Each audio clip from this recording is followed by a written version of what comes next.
A little bit over 10 years ago, my grandma died, and it was really my only support system. I could never be homeless when she was alive. Shortly after she died, I got addicted to heroin, and it was a really fast process. Nobody ever snorts a Vicodin and thinks that they're going to be shooting heroin in the end. You fast forward a couple years, I ended up in jail on a bunch of nonviolent drug offenses.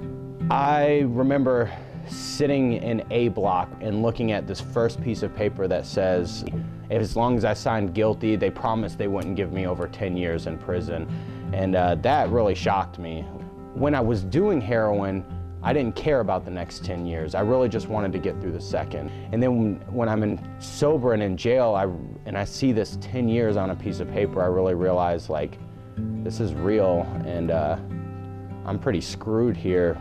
I'm gonna get 5 or 10 years in prison for this, and that's just never the way I saw my life going. I came across the New Leaf Air Dorm at one point, and I remember talking to some of the guys in the block, and they told me a little bit about it, because you do program for addiction, and you get a letter to go to court with, and it'll make you look better in front of the judge. The programming was one thing. I mean, there were a lot of books to go through. There were regular AA and NA meetings, and those were helpful and kind of to start getting introduced to a recovery process and understand that it is a process. The biggest thing that the Air Dorm did was it got me in contact with volunteers, and it got me in contact with real people.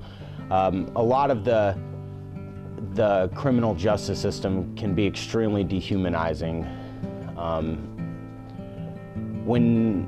When I go to court, I'm in shackles. I can't really take an actual full step without it cutting into my ankle and me falling. I know there's freedom on the other side of that door, but I know I can't get there.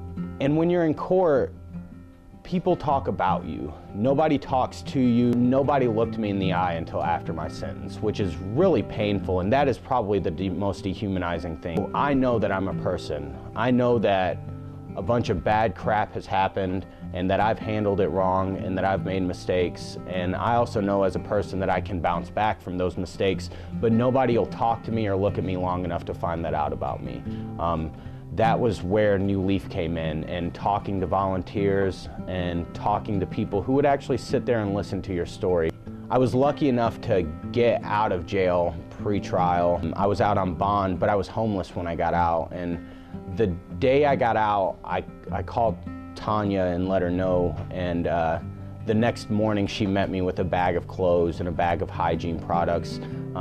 When I got locked up, when I got arrested, I was working at a KFC, but then when I got out of jail, I had 3-day-old dirty clothes that had been vacuum sealed for almost 6 months.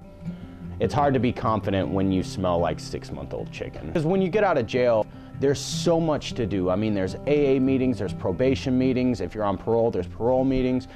Tanya helped me kind of get connected to some of the resources I had available. I was staying in a homeless shelter, and she helped me get into contact with a halfway house. So I finished their 6-month program, and during that program, I got into volunteering, because I realized that was the way that I was gonna remember all of the things that I came from, and that was just a way to kind of help others. And I started opening the shop, the New Leaf shop, for 8 hours a day, about 2 or 3 days a week. Back then we did have a lot of people that were coming that were freshly released from jail or prison. You can tell when someone's released because they're kind of shaking when they get out.